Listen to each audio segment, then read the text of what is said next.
السلام عليكم ورحمة الله. وياكم علي مؤيد، واهلا وسهلا بكم بالحلقة الثانية من دورة الويندوز سيرفر 2012. مثل ما شفنا بالحلقة الأولى نصبنا الويندوز سيرفر، وهسه نبلش إن شاء الله بيه شوية شوية. بالبداية قلنا نحول نعطيه اي بي ستاتيك ونغير اسمه حتى بعدين ننصب الاكتف دايركتري، ونعرف شلون نتعامل وياها ونسوي دومين كونترولر. طبعا انا متعود على امر اسمه ncp.cpl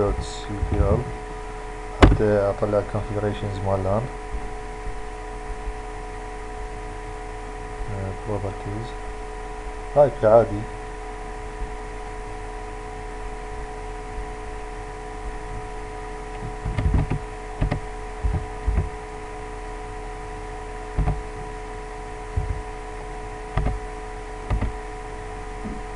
سبنت ماسك الجيت واي ما عندنا حاليا. الدي ان اس حاليا راح نخليه نفس الاي بي مالته،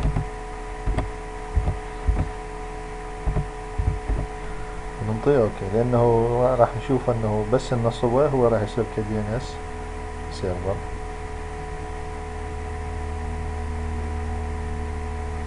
زين، نغير اسمه.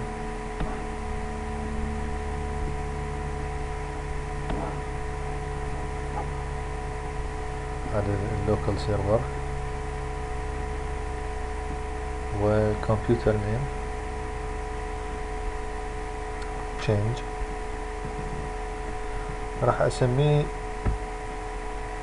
PDC 1. ننطيه اوكي، راح يطلب ريستارت. اوكي كلوز وريستارت. ننطيه ريستارت، ولما يرجع يشتغل ان شاء الله نرجع وياكم.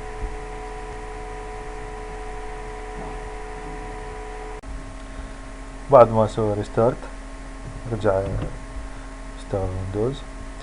هسه نبدي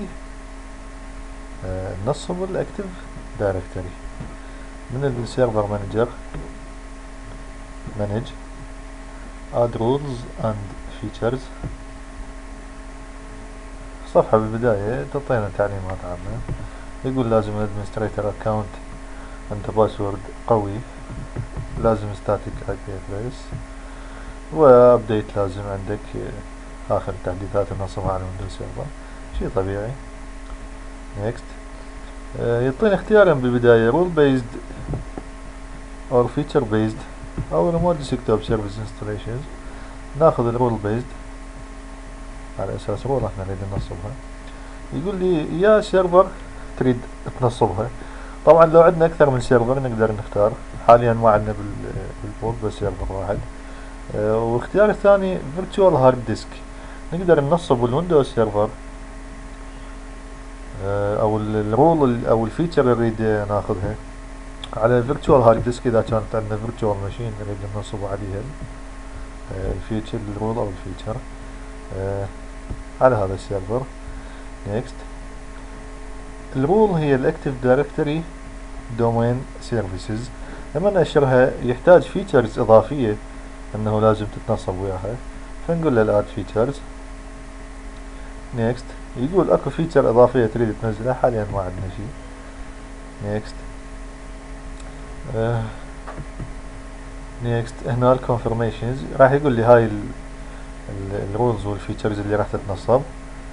نأشر ريستارت اذا يحتاج ريستارت السيرفر، نقول له ريستارت اذا ما عندنا شيء. يقول اوتوماتيك يس.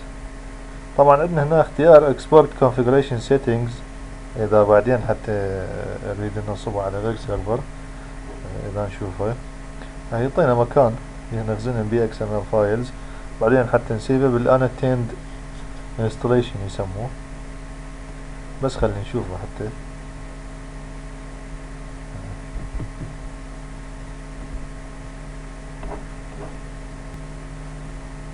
نعطي انستال.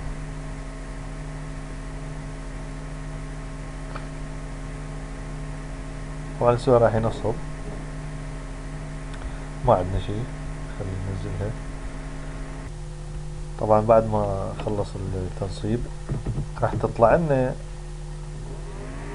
سطر يقول promote this server to a domain controller. احنا حاليا نصبنا الاكتف دايركتري domain services بس ما سوينا عليها اي configuration. هسه ان شاء الله راح نشوف شلون نسوي عليها configurations. هسه نسوي promote this server to a domain controller حتى نسويه domain controller. وهسه نشوف شنو الخطوات. اول صفحة تطلع لنا اللي هي deployment configurations، بيها 3 اختيارات. اول شيء add a domain controller to an existing domain. اذا عندنا دومين فهذا الاختيار نختاره اذا عندنا دومين ونريد نضيف additional domain controller، domain controller ثاني يصير مساعد وياه. هذا بعدين نتطرق لها ان شاء الله. add a new domain to an existing forest. بهذا الاختيار احنا عندنا فورست وبيها دومين ونريد نضيف دومين ثاني بيها، هم نتطرق لها ان شاء الله. هسه احنا عندنا add a new forest، احنا بعد كل شيء ما عندنا، فنسوي فورست جديدة وبيها دومين وبيها دومين كنترولر. دائما اول دومين كنترولر هو راح يكون الروت، يعني لما نسوي اول دومين كنترولر معناته راح اسوي فورست وبيها دومين وهذا دومين كنترولر بيها. فيريد الروت دومين نيم نكتبه، طبعا هو نفسه راح يصير اسم الفورست. مثلا راح نختار التيست دوت لوكال، ننطيها نيكست.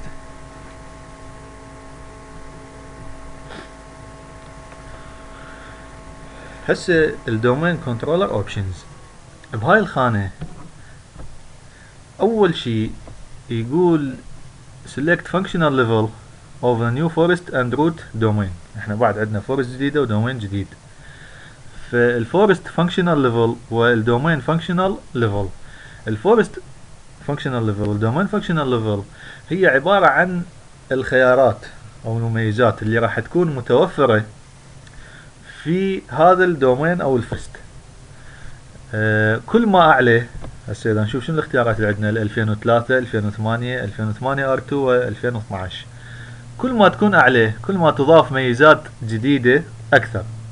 يعني اذا اختارينا 2008 اقل بيها مميزات اقل من 2012. هاي رقم واحد. بالنسبة للدومين فانكشنال ليفل نفس الشيء. اكو ملاحظة، الفورست فانكشنال ليفل اذا اختارها 2012 في اي دومين بداخل هاي الفورست، اي دومين لازم تكون الدومين فانكشنال ليفل مالته مال كل دومين كنترولر مو اقل من ال 2012. شنو معناتها؟ معناتها ما اقدر انصب ويندوز سيرفر واسويه دومين كنترولر اذا الويندوز سيرفر مالته اقل من الاني مختاره. يعني هسه لو افترضنا انه انا اختارت الفورست فانكشنال ليفل 2012، فالدومين فانكشنال ليفل يعني اي دومين كنترولر باي دومين بهذه الفورست لازم يكون عبارة عن ويندوز سيرفر 2012 او اعلى.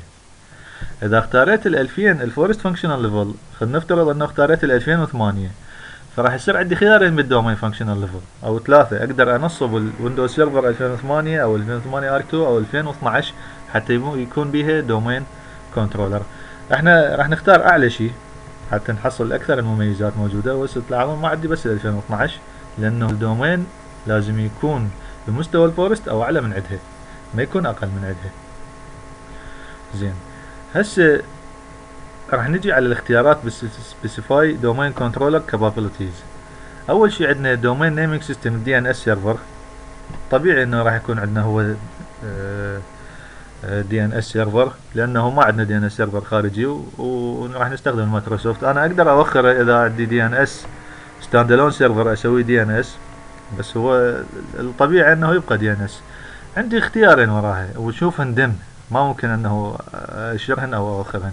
اول واحد هو الجلوبال كاتالوج. الجلوبال كاتالوج شنو معناه؟ هو عبارة عن خلينا نشبهها بمستودع الخزن البيانات.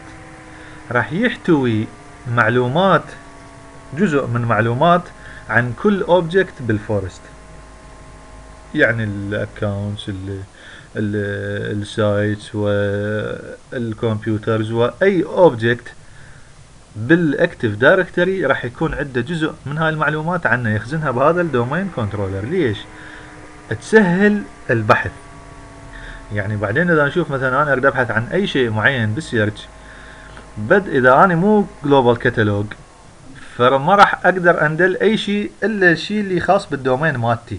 على مستوى الفورست ما اقدر، يعني نفترض انه عندنا فورست بها اكثر من دومين، فالشيء اللي اقدر القاه اذا انا مو جلوبال كاتالوج اللي اقدر القاه هو بالدومين مالتي.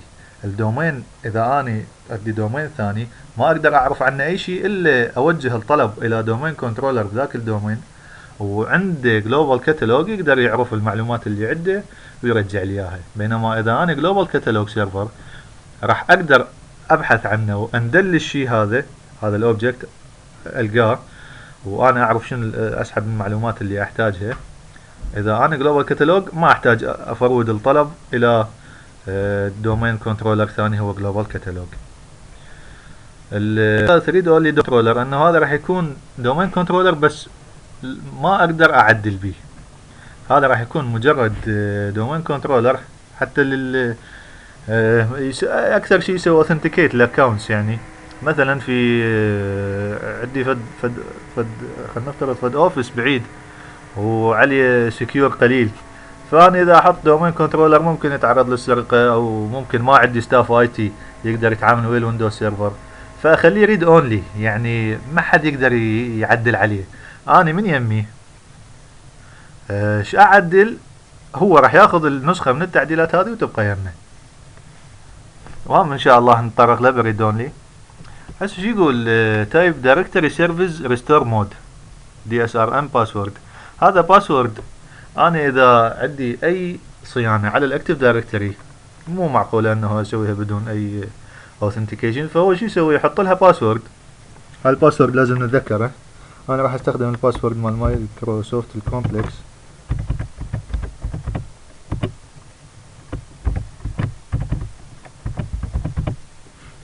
نيكست. هسه يقول delegation of this DNS server cannot be created because the authoritative parent zone cannot be found. هذا شيء طبيعي لان انا هسه اول دومين كنترولر بالفورست كلها، فما عندي دي ان اس فوقها حتى يسووني اوثريت. انطي نيكست. النت بايوز نيم هو راح يطلع من اسم الدومين اللي انا سجلته، اقدر اغيره بس المفضل انه يبقى نفسه. هو راح مثل ما تشوفون انطاني على نفسه. نيكست.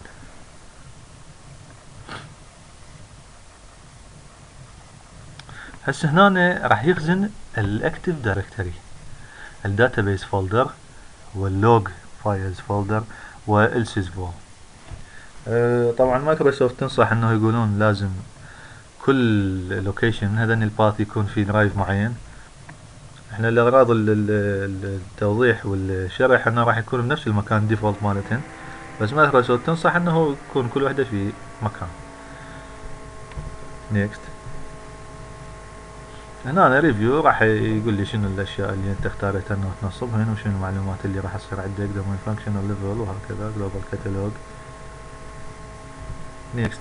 هسه راح يتشيك عندنا بري ريكويزيت، اذا اكو شغلات عندي ما مو صحيحة او ما مهيئها حتى يكون هذا السيرفر كدومين كنترولر، راح ينطيني شنو الاشياء اللي المفروض اسويها.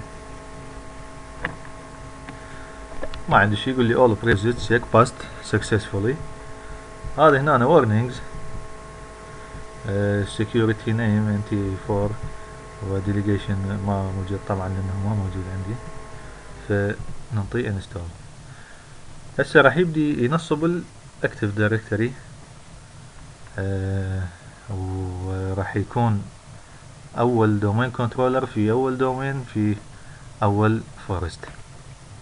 طبعا شوية التنصيب مالته ياخذ وقت، فاني بين ما يخلص ان شاء الله ارجع لكم. طبعا بعد ما تنصبت الاكتف دايركتري دومين سيرفيسز ويرست السيرفر، تطلع لنا واجهة الدخول. ندخل حتى نشوف شنو اللي صار بالتغيير بيها.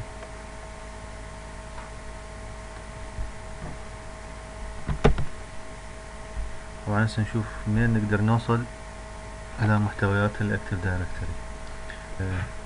اول شي نقدر نوصلها من ستارت، وبعدين اكتف دايركتري يوزرز اند كمبيوترز. هذه اول طريقة. طبعا هي لما تنزل مو بس اليوزرز اند كمبيوترز، تنزل وياها عدة نوافذ خلينا نقول. فاليوزرز اند كمبيوترز لما تفتح لنا هذا، نشوف هذا الاسم الدومين مالتنا، بيها عدنرز. البلتن هي عبارة عن جروبس تيجي ديفولت مسواية. كمبيوترز هو الكونتينر اللي اول ما ندخل حاسبة الى دومين راح تلقاها هنا. الدومين كنترولرز هي اويو، بيها كل دومين كنترولر نحطه بالدومين. مثل ما نشوف هسه عندنا بس البي دي سي اللي هو الدومين كنترولر. بعد دي سي تايب هو جي سي يعني جلوبال كاتالوج. السايت بعدين نشوف شنو معناه. سو حاليا يخلق سايت يسموه فيرست سايت. عندنا اليوزرز اللي هم الديفولت يوزرز، اللي ايضا اول ما تتنصب نلقاهم موجودين. هذين اليوزرز من ضمنها الادمنستريتور والجروبس ايضا موجودة. هذا اول مكان نقدر نوصل له، قلنا من الستارت. المكان الثاني نقدر نوصل له من السيرفر مانجر، اكتف دايركتري سيرفيسز، دومين سيرفيسز. كليك يمنا فنقدر نوصل الاكتف دايركتري يوزرز اند كمبيوترز اللي اكثر شغلنا بيها. طبعا هي تنزل لها سايت اند سيرفيسز، الموديول فور ويندوز باور شيل، دومينز اند تراست، والادمنستريتيف سنتر. احنا حتى حاليا شغلنا بالاكتف دايركتري يوزرز اند كمبيوترز، بعدين نتطرق للباقي السايتس اند سيرفيسز والدومينز اند تراست والادمنستريتيف سنتر. ايضا نقدر نوصلها من هنا. المكان الثالث اللي نقدر نوصل له اللي هي من التولز، ايضا من سيرفر مانجر تولز، هو اكتف دايركتري يوزرز اند كمبيوترز. هسه احنا عرفنا شلون ننصب ويندوز سيرفر، وعرفنا شلون ننصب الاكتف دايركتري، ونسوي له بروموت حتى يكون هو دومين كنترولر بالفورست اللي صارت اول دومين كنترولر باول دومين باول فورست. نشكر حسن استماعكم، وان شاء الله تكونوا استفادتوا. وان شاء الله الدرس الجاي راح نتناول موضوع اليوزرز، الكمبيوترز، والاكونتس بصورة عامة، وشون نتعامل ويا الاكتف دايركتري دومينز اند اكتف دايركتري يوزرز اند كمبيوترز، شلون نسوي دومين، شلون نسوي دومين يوزر، شلون نسوي اكونتس بصورة عامة، ونعرف شلون نتعامل ويا واجهة الادمنستريتيف ايضا اللي قلنا موجودة. الاكتف دايركتري ادمنستريتيف سنتر نتعامل وياها، اللي هي مايكروسوفت تشجع التحول على استخدامها. كلها ان شاء الله هنشوفها بالدرس الجاي ان شاء الله، وشكرا جزيلا.